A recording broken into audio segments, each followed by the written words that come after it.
ಊರೊಂದಿದೆ ಮಗಳೇ,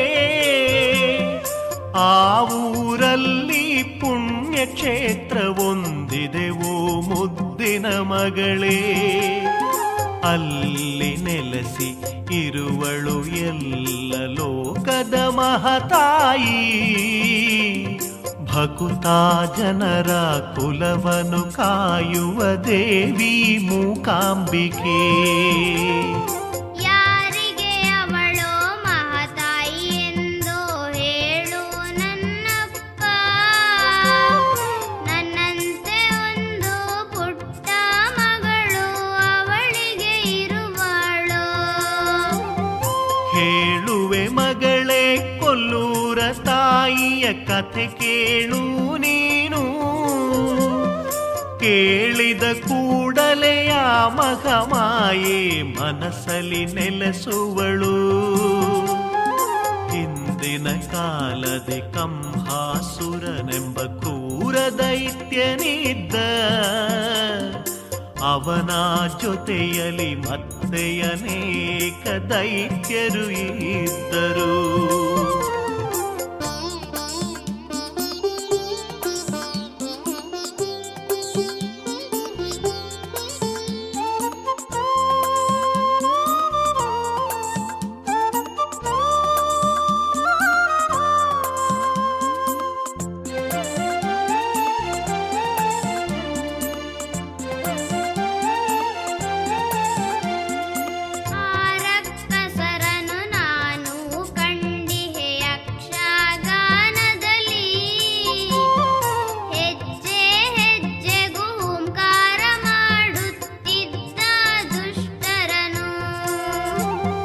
ಹಿಂದಿನ ಕಾಲದಿ ಅವನು ಬದುಕಿ ಇದ್ದನಂತೆ ಮಗಳೇ, ಸಜ್ಜನರಿಗೆ ಕಾಟವ ನೀಡುತ್ತ ಇದ್ದನಂತೆ ಮಗಳೇ. ಅಸುರ ಗುರುಗಳೆಂದುಪದೇಶ ಪಡೆದು ದೇವಿಯ ಒಲಿಸುತ್ತಲೀ, ಬೇಡಿದ ವರವನು ಪುರುಷರಿ ತನಗೆ ಮರಣವು ಬಾರದಂತೆ. ವರವನು ಪಡೆದ ಕಂಹಾಸುರನು ಏನೇನು ಮಾಡಿದನು, ಸಜ್ಜನರಿಗೆ ತೊಂದರೆಯನ್ನು ಅವನು ನೀಡಿದನೇ. ಅಹುದು ಕಂದ ಎಲ್ಲ ಲೋಕವ ಅವನು ಜಯಿಸಿದನು, ದೇವಾದಿ ದೇವತೆಗಳನ್ನು ಅವನು ಮೆಟ್ಟಿ ಮೆರೆದನು. ಕೋಲ ಮುನಿಗಳ ಆಶ್ರಮವನ್ನು ಆಕ್ರಮಿಸಿದನವನು, ಯಾಗಯಜ್ಞ ನಡೆಯಾದಂತೆ ಅವನು ಮಾಡಿದನು.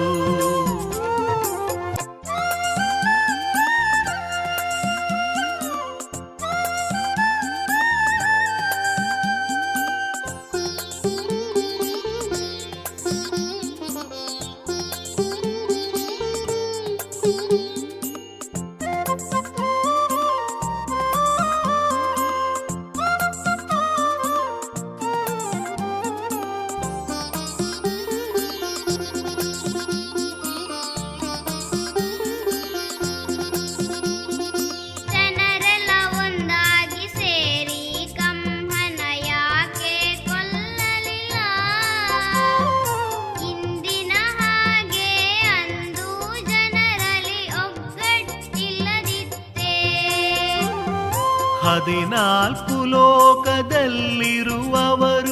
ಒಂದಾಗಿ ಬಂದರು, ಕಂಹಾಸುರನನು ಕೊಲ್ಲಲು ಅಸಾಧ್ಯ ಎಂಬುದ ತಿಳಿ ಮಗಳೇ. ಅಂತಹ ವರವು ಅವನಿಗೆ ಲಭಿಸಿತು, ಅದರಿಂದ ಕೊಬ್ಬಿದನು. ಆದಿಮಾಯೆಯು ನೀಡಿದ ವರವು ಅಷ್ಟೊಂದು ಪ್ರಬಲವು ಕಂದ. ಋಷಿಗಳು ಎಂದರೆ ಯಾರು ಹೇಳು ನನ್ನಪ್ಪ, ಕಂಹನ ಕಾಟ ತಡೆಯಲು ಆಗದೆ ಅವರಲ್ಲಿ ಹೋದರು. ಋಷಿಗಳ ಆಶ್ರಮವಿದ್ದ ತಾಣವೆ ಕೊಲ್ಲೂರು. ಕಂಹನ ಕಾಟದಿನೊಂದ ಅವರು ಕುಡಜಾದ್ರಿಗೋದರು. ಅಲ್ಲಿನ ಚಿತ್ರ ಮೂಲ ಗುಹೆಯ ಒಳಗಡೆ ತಾ ಕುಳಿತು ಶಿವನನ್ನು ಕುರಿತು ತಪಸ್ಸು ಮಾಡಲು ಅವರು ತೊಡಗಿದರು.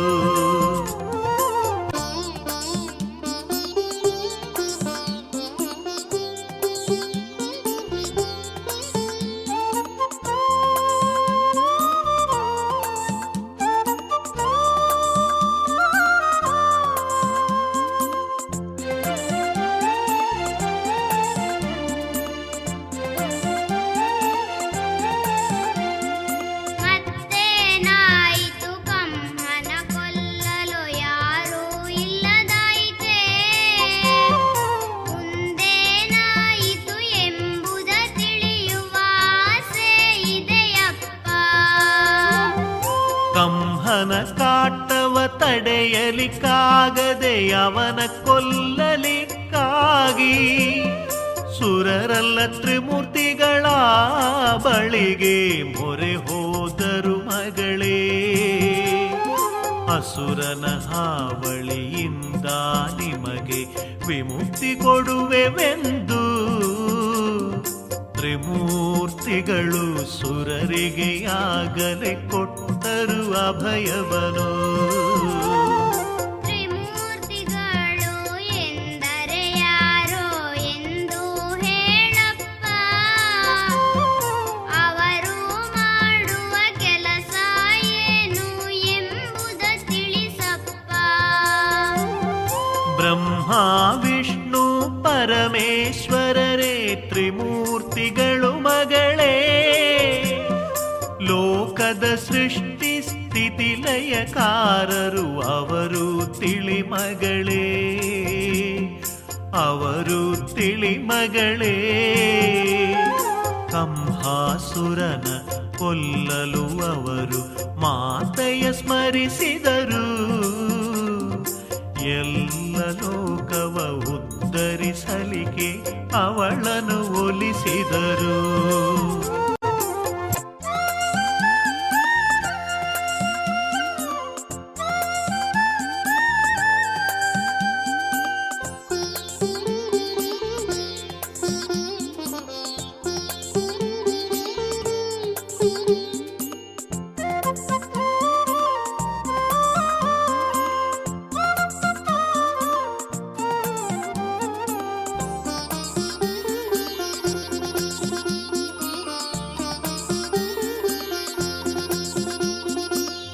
ಮಹಾಮಾತೆಯು ಆ ದುಷ್ಟಾಸುರನ ಕೊಂದಳೇನಪ್ಪ.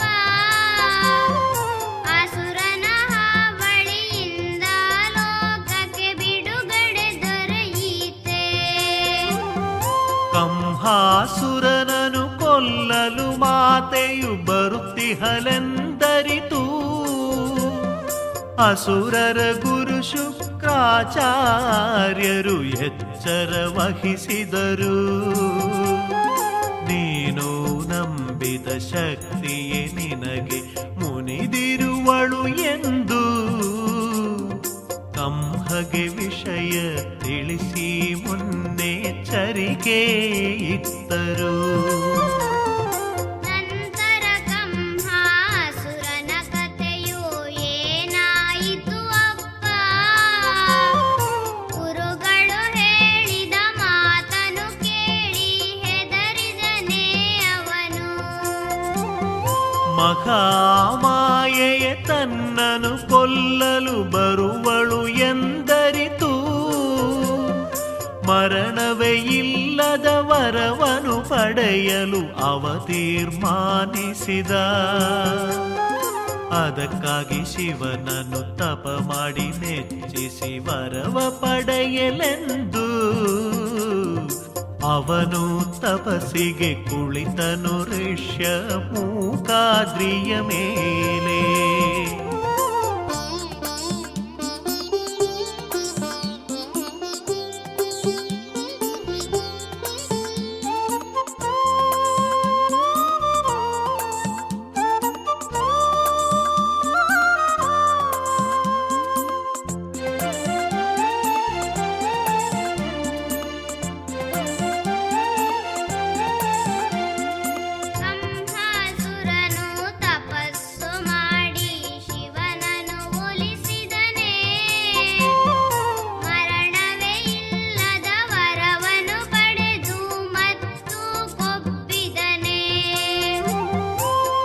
ಕಂಹಾಸುರನು ತಪಸ್ಸಿಗೆ ಹೋದ ಸಮಯವನು ನೋಡಿ ಅವನ ತಂಗಿ ಮಾಲಿನಿಯು ಅಲ್ಲಿಗೆ ಬಂದಳು. ಕೋಣದ ಮುಖದ ಮಹಿಷಾಸುರನೆಂಬ ತನ್ನ ಪುತ್ರನನ್ನು ಕೋಲಾಪುರದ ಅಧಿಕಾರ ಹಿಡಿಯುವಂತೆ ಮಾಡಿದಳು. ಮಹಿಷಾಸುರನು ಕಂಹಾಸುರನ ತಂಗಿಯ ಮಗನೇನು, ಕೋಲಾಪುರದಲ್ಲಿ ಕುಳಿತು ಅವನು ಏನೇನು ಮಾಡಿದನು. ಯುದ್ಧ ಮಾಡಿ ಎಲ್ಲ ಲೋಕಗಳ ಅವನು ಗೆದ್ದುಕೊಂಡು ಸುರಸ್ತ್ರೀಯರನ್ನು ದಾಸಿಯರನ್ನಾಗಿ ಅವನು ಮಾಡಿಕೊಂಡ. ಸತ್ಕರ್ಮಗಳನ್ನು ಕಂಡರೆ ನಿರ್ದಯನಾಗಿ ಹೊಸಕುತಲಿ ಲೋಕ ಕಂಟಕನಾಗಿ ಮೆರೆಯುತ್ತಲಿದ್ದ ಮಹಿಷಾಸುರ.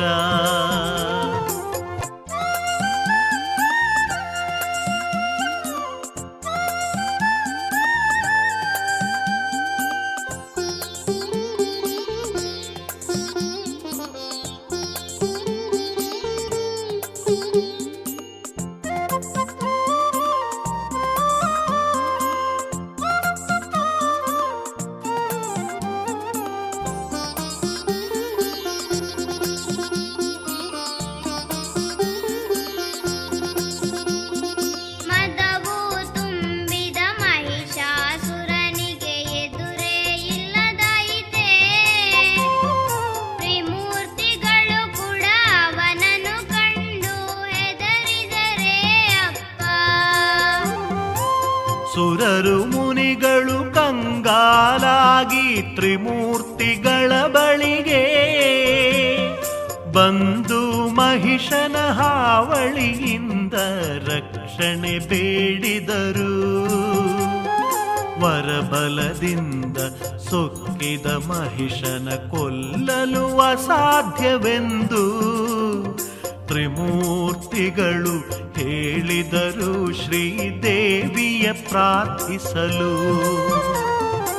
ಆದಿಮಾಯೆಯ ಸುರರೆಲ್ಲ ಪ್ರಾರ್ಥನೆ ಮಾಡಿದರೆ ಅಪ್ಪ. ಅವರ ಪ್ರಾರ್ಥನೆ ಕೇಳಿ ಒಲಿದು ಬಂದಳೆ ಜಗನ್ಮಾತೆ. ಆದಿಮಾಯೆಯ ಪ್ರೀತಿಯ ಗಳಿಸಲು ಅವರಿಗೆ ಆಗಲಿಲ್ಲ. ಕೋಲ ಮುನಿಯೇ ಅದಕ್ಕೆ ಯೋಗ್ಯರೆಂದರು ತ್ರಿಮೂರ್ತಿಗಳು. ತ್ರಿಮೂರ್ತಿಗಳ ಆದೇಶದಂತೆ ಇಂದ್ರಾದಿಗಳೆಲ್ಲರೂ ಚಿತ್ರಾಮೂಲದ ತಾಣಕ್ಕೆ ಬಂದರು ಮುನಿಗಳನ್ನೊಲಿಸಲು.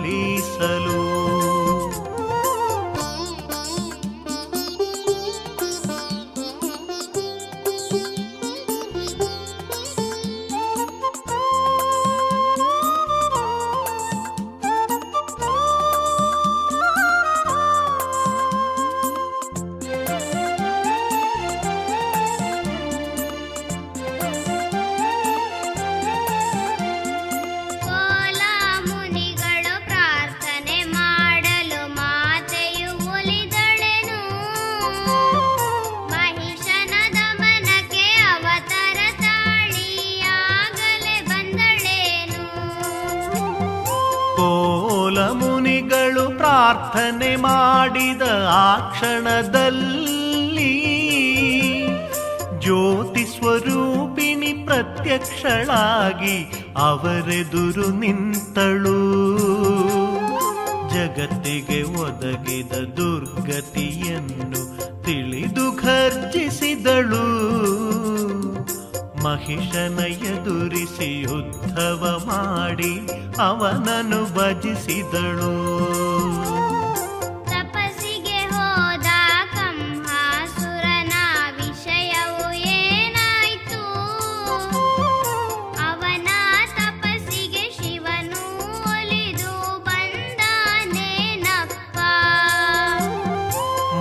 ಕ್ಷಣವೇ ಇಲ್ಲದ ವರವನು ಪಡೆದರೆ ತಮ್ಮಯ ಗತಿಯೇನು ಎಂದು ಯೋಚಿಸಿ ಸುರರೆಲ್ಲ ಮಾತೆಯ ಸ್ಮರಿಸಿದರು. ಮತ್ತೊಮ್ಮೆ ದಯ ತೋರಿ ಕಷ್ಟದಿಂದೆಮ್ಮನು ಪಾರು ಮಾಡೆಂದು ವಿಧ ವಿಧವಾಗಿ ಮಾತೆಯ ಸ್ತುತಿಸಿ ಅವಳನ್ನು ಒಲಿಸಿದರು.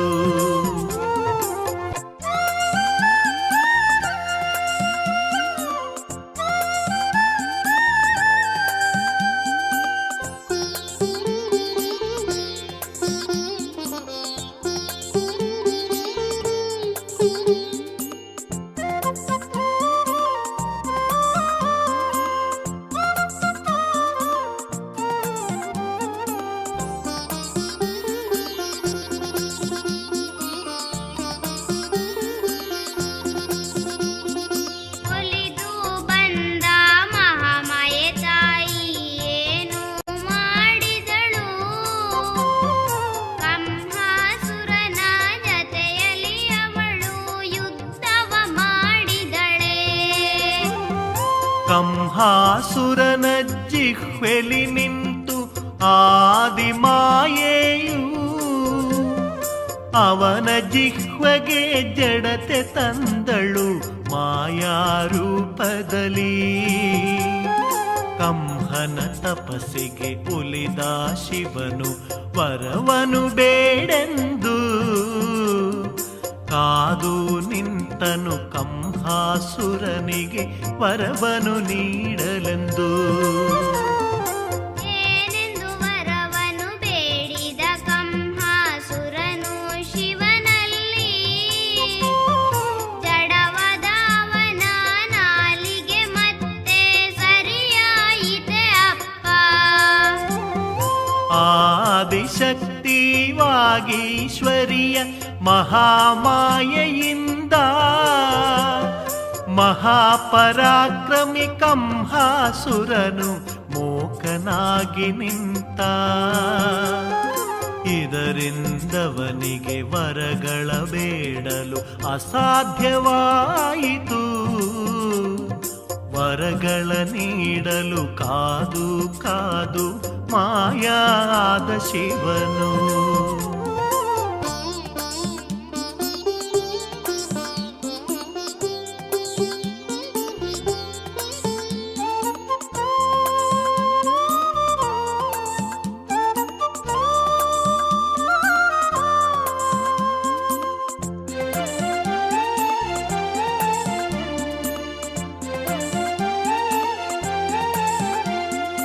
ಮೂಕನಾದ ಕಂಹಾಸುರನು ಮತ್ತೇನು ಆದನು? ಜಗವನು ಎಲ್ಲ ರೋಷದಿಂದ ಅವನು ಕಾಡಿದನೆ. ಅಂದಿನಿಂದಲೇ ಕಂಹಾಸುರನು ಮೂಕಾಸುರನಾದ. ಸಮಸ್ತ ಲೋಕಗಳಿಗೂ ಅವನು ಕಂಟಕನಾದನು. ಅವನ ಕಾಟದಿ ನೊಂದ ಸುರರು ಶಿವನನ್ನು ಪ್ರಾರ್ಥಿಸಲು ಕೋಲ ಮುನಿಗಳ ಬಳಿಗೆ ಅವರನ್ನು ಕಳುಹಿಸಿದ ಶಿವನು. ಕೋಲ ಮುನಿಗಳ ಬಳಿಗೆ ಬಂದ ಸುರರೇನು ಮಾಡಿದರು? ಆದಿಶಕ್ತಿಯ ಪ್ರಾರ್ಥಿಸಿ ಒಲಿಸಲು ಮತ್ತೊಮ್ಮೆ ಕೋರಿದರೆ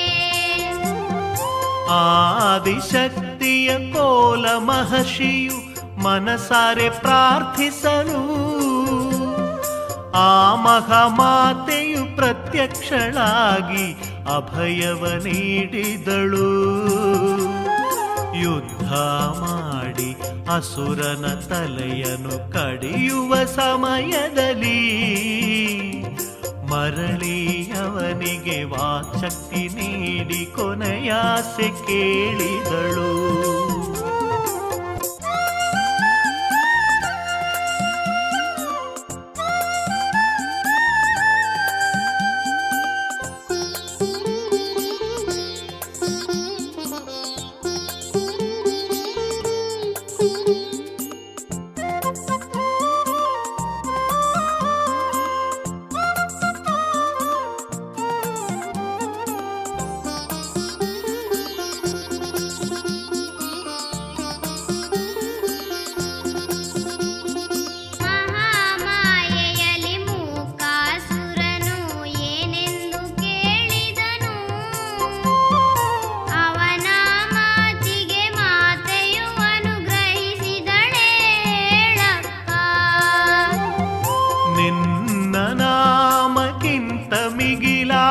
ಸಂಪತ್ತು ಬೇರಿಲ್ಲ, ನಿನ್ನ ನಾಮವೇ ತರುವುದು ಸಕಲ ಸೌಭಾಗ್ಯವನೆಲ್ಲ. ಇಂದಿನಿಂದಲೇ ನನ್ನ ಹೆಸರಿನ ಜೊತೆಯಲ್ಲಿ ಭಕ್ತರು ನಿನ್ನನು ಗುರುತಿಸಲೆಂದನು. ನನ್ನ ಹೆಸರು ಅಮರವಾಗಿರಲೆಂದನು. ಅಸುರನು ಕೇಳಿದ ಮಾತನು ಮಾತೆಯು ನಡೆಸಿದಳೇ ಅಪ್ಪ. ಅಸುರನ ಕೊಂದು ಆ ಜಾಗದಲ್ಲಿ ಮಾತೆಯು ನೆಲೆಸಿದಳೇ. ಅಸುರನ ಕೋರಿಕೆ ನಡೆಸುವೆನೆಂದು ಭರವಸೆ ಇತ್ತಳು. ಮತ್ತೆ ಕೋಲಾ ಮುನಿಯ ಕೋರಿಕೆ ಏನೆಂದು ಕೇಳಿದಳು. ಕೋಲಾ ಮುನಿಗಳ ಕೋರಿಕೆಯಂತೆ ಕೋಲಾಪುರದಲ್ಲಿ ಮೂಕಾಂಬಿಕೆ ಎಂಬ ಹೆಸರಿನಿಂದಲೇ ನೆಲೆಯಾಗಿ ನಿಂತಳು.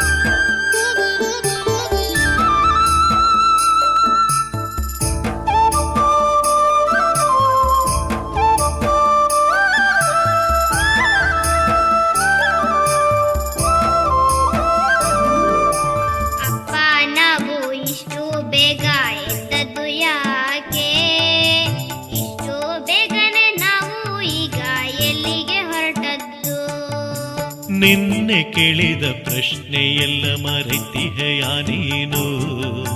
ಕೊಲ್ಲೂರಿಗೆ ಹೋಗಬೇಕು ಎಂಬುದ ಮರೆತಿಹೆಯ. ಕೊಲ್ಲೂರ ಕ್ಷೇತ್ರದಿ ಜಾತ್ರೆ ಇಂದು ಬಹಳ ಗೌಜಿಯು. ಕೊಲ್ಲೂರಿಗೋಗೋಣ, ತಾಯಿಯ ನೋಡೋಣ, ಶಿರವಾಗಿ ನಮಿಸೋಣ. ಕೊಲ್ಲೂರ ಕಥೆಯನ್ನು ಕೇಳಿ ಕೊಲ್ಲೂರ ನೋಡಲು ಆಸೆ ಇದೆ. ಹಿಂದೆ ಅಲ್ಲಿಗೆ ಹೋಗುವುದಾದರೆ ಮನಸ್ಸಿಗೆ ಸಂತಸವೇ. ಮಾತೆಯ ಸ್ಮರಣೆ ನಮ್ಮೊಂದಿಗಿದ್ದರೆ ಅದುವೇ ಶ್ರೀರಕ್ಷೆಯು. ನಮ್ಮನ್ನು ಕಾಯುವ ಮಾತೆ ನಮ್ಮ ಇಷ್ಟ ದೇವತೆಯು. ನಡೆಯಲ್ಲಿ ಭಕ್ತಿಲಿ ನಿಲ್ಲುವ ಭಕ್ತರ ಹರಸುವ ನಮ್ಮಮ್ಮ. ನಮ್ಮ ಪ್ರಾರ್ಥನೆ ಕೇಳಿ ಅಭಯವ ಕೊಡುವ ಮೂಕಾಂಬಿಕೆ.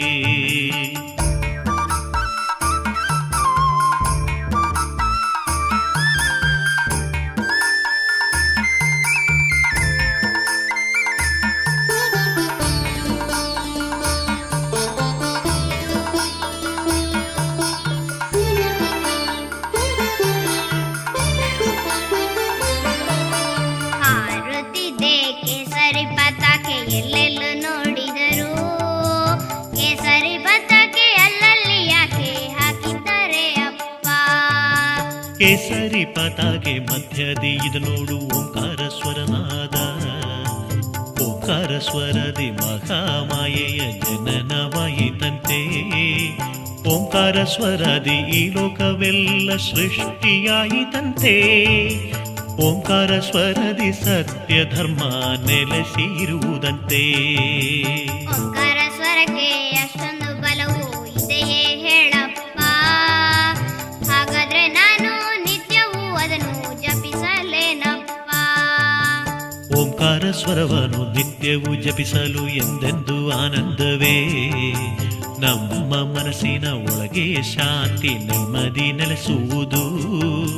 ಸಮಸ್ತ ಲೋಕಕ್ಕೆ ಮೂಲಾಧಾರ ಓಂಕಾರಾಗಿಹುದು.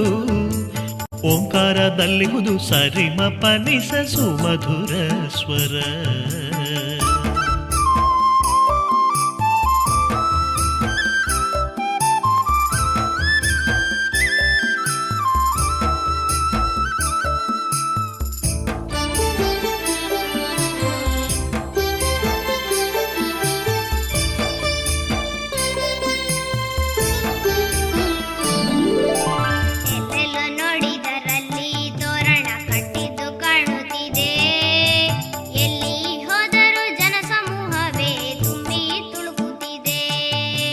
ನವರಾತ್ರಿ ಎಂದರೆ ಕನ್ನಡ ನಾಡಲಿ ಯಾವಾಗಲೂ ಹಬ್ಬವೇ.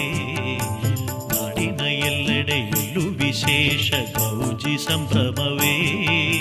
ಭಾರ್ಗವ ದೇವನ ಸೃಷ್ಟಿ ಪರಮ ಪುಣ್ಯ ಭೂಮಿಯು. ಇಲ್ಲಿ ಜನಿಸಿದ ನಾವೆಲ್ಲ ನಿಜವಾದ ಭಾಗ್ಯವಂತರು. ಕೊಲ್ಲೂರಿಗೆ ಬಂದು ನಾವು ಹುಟ್ಟಿದ್ದೇವಲ್ಲವೇ, ಎಷ್ಟೊಂದು ಚಂದದ ಊರು ಕೊಲ್ಲೂರು ಅಲ್ಲವೇ ಹೇಳಪ್ಪ. ಫಲಪುಷ್ಪ ಭರಿತ ವೃಕ್ಷಗಳಿರುವ ಸುಂದರ ಸಿರಿಯೂರು. ಮೂಕಾಂಬಿಕೆ ಮಾತೆ ನೆಲೆಯಾಗಿ ಇರುವ ಮಹಾಕ್ಷೇತ್ರ ಕೊಲ್ಲೂರು. ಪಾಪವ ಕಳೆವಂತ ತೀರ್ಥಗಳೆಲ್ಲವೂ ಶೋಭಿಸುವ ಊರು. ಕನ್ನಡ ನಾಡಿನ ಮಣ್ಣಿನ ಮಕ್ಕಳ ನಿಜವಾದ ತವರೂರು.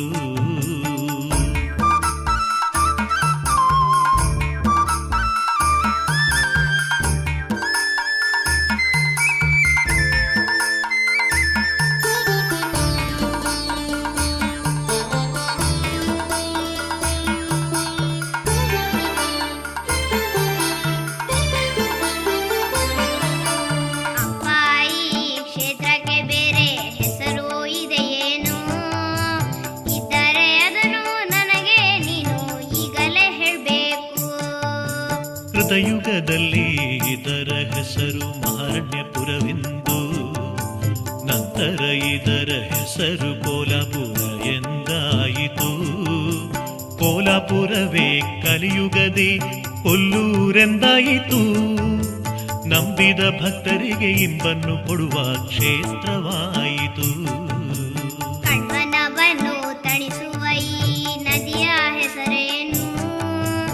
ಇದರಲ್ಲಿ ಮಿಂದರೆ ಪಾಪವು ಎಲ್ಲ ಕಳೆಯುವುದೇನಪ್ಪ. ಈ ಪುಣ್ಯ ನದಿಯ ಹೆಸರು ಮಗಳೇ ಸೌಪರ್ಣಿಕಾವೆಂದು. ಮಿಂದ ಭಕ್ತರ ಪಾಪಗಳನ್ನು ತೊಳೆವ ಜಲವು. 64 ಪುಣ್ಯ ತೀರ್ಥಗಳ ಸಂಗಮವಿದು. 48 ದಿನವಿಲ್ಲಿ ಮಿಂದರೆ ನಮ್ಮಿಷ್ಟ ದೊರೆಯುವುದು.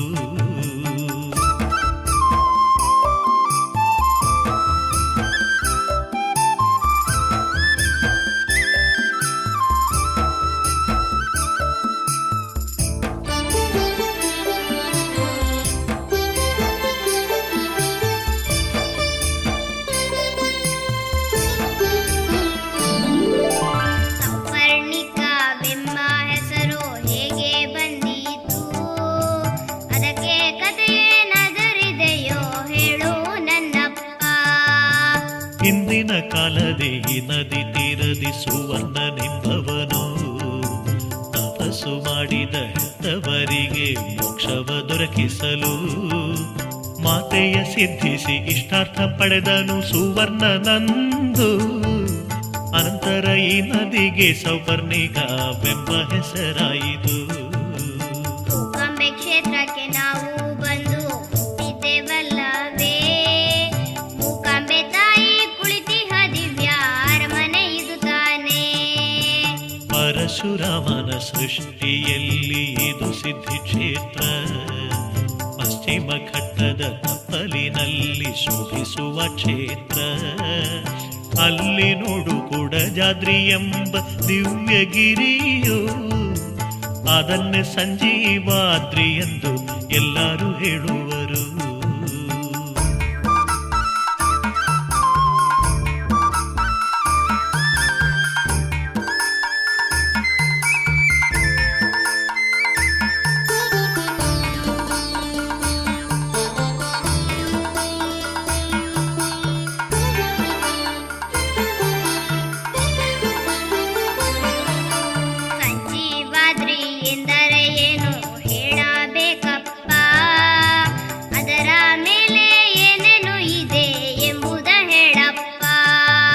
ಶ್ರೀರಾಮ ರಾವಣ ಸಮರದಲ್ಲಿ ಲಕ್ಷ್ಮಣಗೆ ಸ್ಮೃತಿ ತಪ್ಪಲು ಲಕ್ಷ್ಮಣನ ಜೀವ ಉಳಿಸಾಲೆಂದು ಹನುಮಂತನಂದು ಸಂಜೀವನ ಪರ್ವತವ ಕೈಲಾಸದಿಂದ ಹೊತ್ತು ತಂದನು. ಅವನು ಈ ದಾರಿಯಾಗಿ ಲಂಕೆಗೆ ಹೋದನು. ರಾವಣನನ್ನು ಎದುರಿಸಿ ಲಕ್ಷ್ಮಣ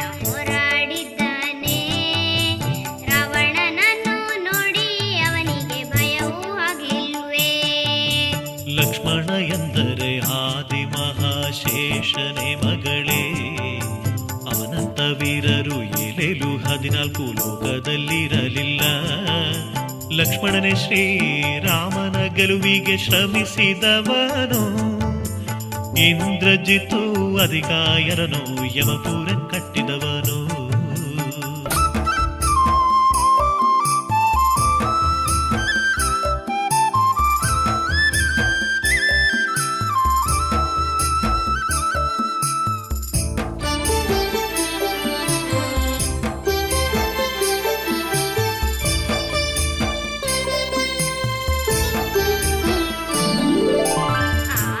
ಆದ್ರಿಗೂ ಕುಟಚಗಿರಿಗೂ ಸಂಬಂಧವೇನಪ್ಪ, ಅದನ್ನು ಲಂಕೆಗೆ ಅವನು ಕೊಂಡು ಹೋದನಲ್ಲವೇನು.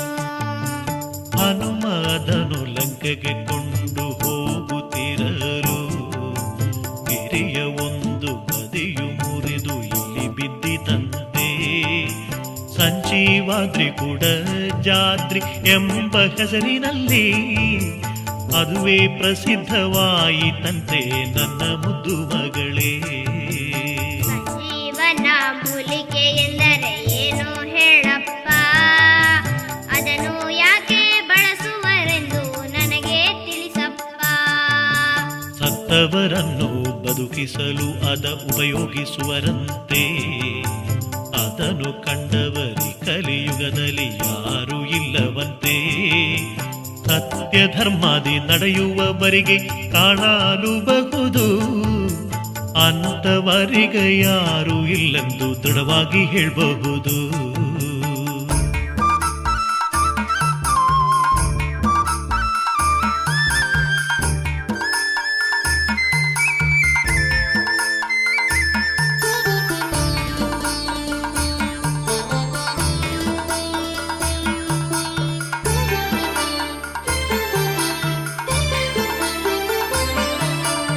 ಕುಟಚಗಿರಿಯ ಮೇಲೆ ಅಪ್ಪ ನೀನು ಹೋಗಿಲ್ಲವೇ, ಹೋಗಿದ್ದರೆ ಅಲ್ಲಿ ಏನೇನು ನೋಡಿದ್ದೀಯಪ್ಪ. ದೇವಿ ಭೈರವಿ ಗುಡಿಯುವಲ್ಲಿ ಇದೆ ಓ ಮಗಳೇ. ಗಣಪತಿ ದೇವರ ಗುಡಿ ಎಂಬುದೊಂದಿದೆ ನಿನ್ನ ಮುದ್ದು ಮಗಳೇ. ಸರ್ವಜ್ಞ ಪೀಠ ಆ ಮಹಾಗಿರಿಯ ತುದಿಯಲ್ಲಿ ಇರುವುದು. ಸಕಲ ಸಿದ್ಧಿಯ ನೀಡುವ ಚಿತ್ರ ಮೂಲವು ಅಲ್ಲಿಹುದು. ದೇವಸ್ಥಾನದ ಒಳಗೆ ನಾವು ಹೋಗೋಣ್ವೆ ಅಪ್ಪ, ಆ ಸಾಲಿನಲ್ಲಿ ನಾವು ಹೋಗಿ ನಿಲ್ಲೋಣವೇ ಅಪ್ಪ. ಬಾ ಮಗಳೇ ನಾವು ಹೋಗೋಣ ದೇವರ ದರ್ಶನಕ್ಕೆ. ಭಕ್ತರ ಕುಲವನ್ನು ಕಾಯುವ ತಾಯಿಯ ಸೇವೆಯ ಮಾಡಲಿಕ್ಕೆ. ನಿಧಾನ ಹೋಗೋ ಜನರೆಡೆಯಲ್ಲಿ ತಪ್ಪಿ ಹೋಗಬೇಡ. ಅಮ್ಮನ ಕೈಯನ್ನು ಬಿಡಬೇಡ ನೀನು ಗಟ್ಟಿ ಹಿಡಿದುಕೋ.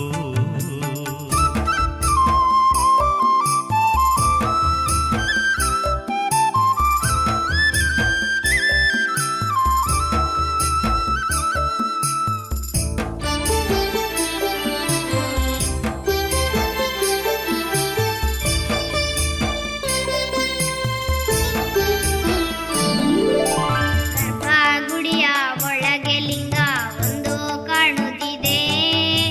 ಲಿಂಗವಿರುವ ಕ್ಷೇತ್ರವು ಶಿವನದಲ್ಲವೇ ಹೇಳಪ್ಪ. ಶಿವಭಕ್ತ ಕೋಲ ಮಹರ್ಷಿ ಪೂಜಿಸಿದ ಜ್ಯೋತಿರ್ಲಿಂಗವಿದು. ಅದರ ಮಧ್ಯ ಭಾಗದಲ್ಲಿ ಸುವರ್ಣ ರೇಖೆಯುಂಟು. ಜ್ಯೋತಿರ್ಲಿಂಗದಿ ಮೂಕಾಂಬಿಕೆಯು ಐಕ್ಯವಾಗಿಗಳು. ದೇವಾದಿ ದೇವರ ತ್ರಿಮೂರ್ತಿಗಳ ಅಂಶವೂ ಇಲ್ಲುಂಟು. ಜ್ಯೋತಿರ್ಲಿಂಗದ ಹಿಂದೆ ಇರುವ ಮೂರ್ತಿ ಏನಪ್ಪ, ಅದನ್ನು ಅಲ್ಲಿ ಹಿಂದೆ ಯಾಕೆ ಇಟ್ಟಿದ್ದಾರೆ ಅಪ್ಪ. ಜಗದ್ಗುರು ಶಂಕರ ಆಚಾರ್ಯರು ಇಲ್ಲಿಗೆ ಬಂದಾಗ 11 ಮೂರ್ತಿಯ ಸ್ಥಾಪಿಸಲು ಮಾತೆ ಹೇಳಿದ್ಲಂತೆ. ಮಾತೆಯ ಮಾತನ್ನು ಅನುಸರಿಸಿ ಶಂಕರ ಆಚಾರ್ಯರು ಪಂಚಲೋಹದ ಮೂರ್ತಿ ಮಾಡಿ ಪ್ರತಿಷ್ಠೆ ಮಾಡಿದರು.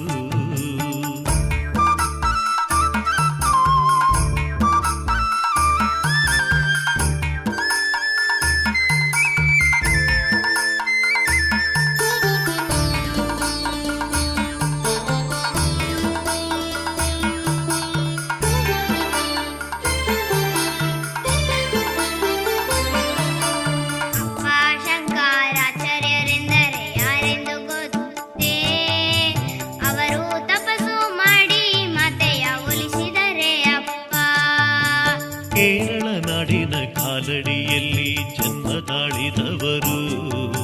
ಚಿಕ್ಕ ಪ್ರಾಯದಿ ಸನ್ಯಾಸ ದೀಕ್ಷೆಯ ಸ್ವೀಕರಿಸಿದವರು. ಅದ್ವೈತ ಸಿದ್ಧಾಂತವನ್ನು ಲೋಕಕ್ಕೆ ಸಾರಿದವರು. ಶ್ರೀ ಮಹಾದೇವೆಯ ತಪ ಮಾಡಿ ಒಲಿಸಿದ ಆಚಾರ್ಯ ಶ್ರೇಷ್ಠರು. ಕೊಲ್ಲೂರು ಶಕ್ತಿ ಪ್ರಧಾನ ಕ್ಷೇತ್ರ ಏಕಾಯ್ತು ಅಪ್ಪ. ಜ್ಯೋತಿರ್ಲಿಂಗದ ಮಹತ್ವವೇನು ಹೇಳು ನನ್ನಪ್ಪ.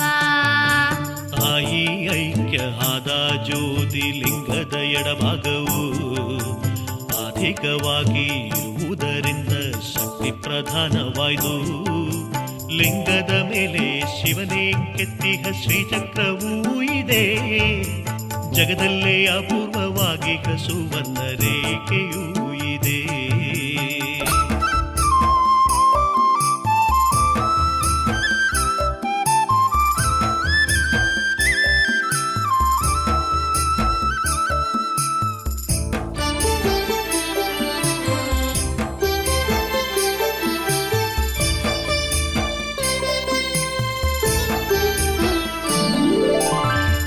ಅಂಬಿಕೆ ಮಾತೆಗೆ ಯಾವ ಪೂಜೆ ಇಷ್ಟಪ್ಪ. ನಾವು ಹೇಳಿದ ಹೂವಿನ ಪೂಜೆ ಮಾಡಿಸಲಿಕ್ಕಿಲ್ಲವೇ. ಹೂವಿನ ಪೂಜೆ ಕುಂಕುಮಾರ್ಚನೆ ತಾಯಿಗೆ ಬಲು ಇಷ್ಟವು. ಅಲಂಕಾರ ಪೂಜೆ ಕರ್ಪೂರದಾರತಿ ಮಾಡಿದರೆ ಶುಭವು. ಚಂಡಿಗ ಹೋಮ ಹವನಗಳಲ್ಲಿ ಅನುದಿನ ನಡೆಯುವುದು.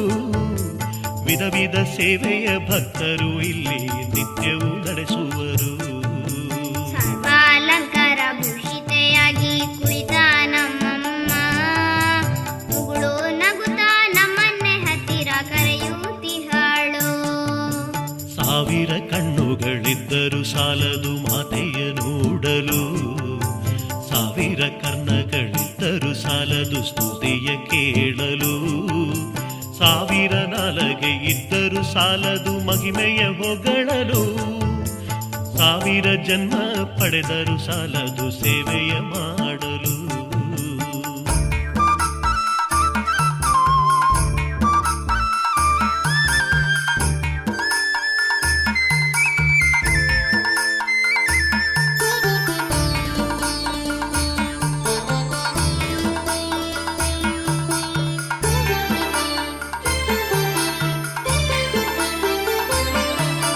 ತಾಯಿಯ ಮಹಾಪೂಜೆಯ ಕಣ್ತುಂಬ ನಾವು ನೋಡಿದೆವು.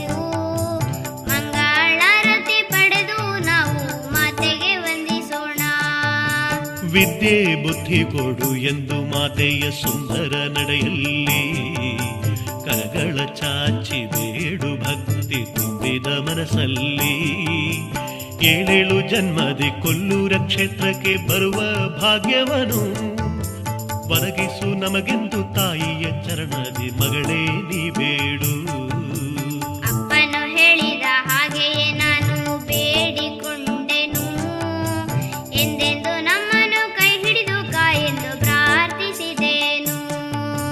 ದೇವರ ದಯೆಯು ದೊರೆತ ಮನುಜನ ಕಷ್ಟವು ತೊಡಲರದು. ದೇವರು ಕೈ ಹಿಡಿದ ಮನುಷ್ಯನ ಮನಸ್ಸಲ್ಲಿ ಕಲ್ಮಶ ಇರಲಾರದು. ನಾವು ಮಾಡುವ ಒಳ್ಳೆಯ ಕಾರ್ಯವೇ ನಮ್ಮನ್ನು ಕಾಯುವುದು.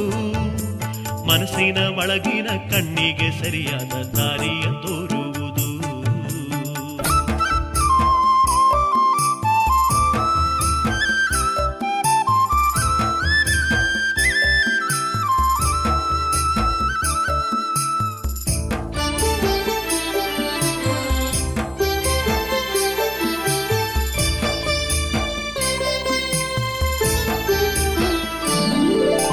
ತಾಯಿಯ ಪೂಜೆಯ ಪ್ರಸಾದ ನಮಗೆ ದೊರೆತಾಯ್ತು ಅಪ್ಪ.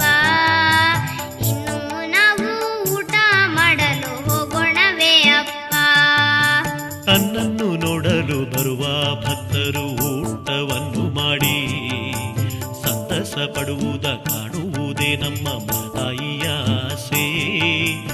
ಅನ್ನವೇ ಇಲ್ಲಿಯ ಮಹಾಪ್ರಸಾದ ಎಂಬುದ ತಿಳಿಮಗಳೇ. ಇದರಿಂದಲೇ ತಾಯಿ ಮೂಕಾಂಬಿಕೆ ಅನ್ನಪೂರ್ಣೇಶ್ವರಿ. ಎಷ್ಟೊಂದು ರುಚಿ ಇಲ್ಲಿನ ಊಟ, ಎಷ್ಟೊಂದು ಪರಿಮಳ. ಇಂತಹ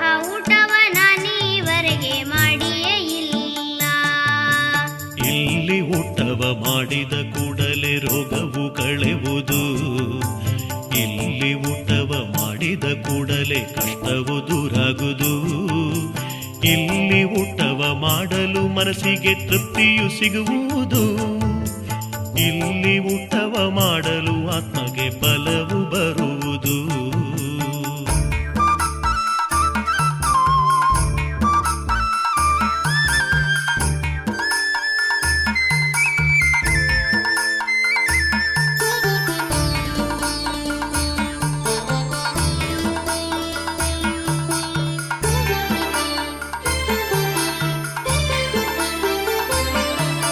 ಅಪ್ಪ ಸಂತೆಗೆ ಹೋಗೋಣ ನಾವು, ಉಂಗುರವು ಬೇಕು ನನಗೂ ಅಮ್ಮಗೂ ಬಳೆಗಳನ್ನು ತೆಗೆದು ಕೊಡಬೇಕು.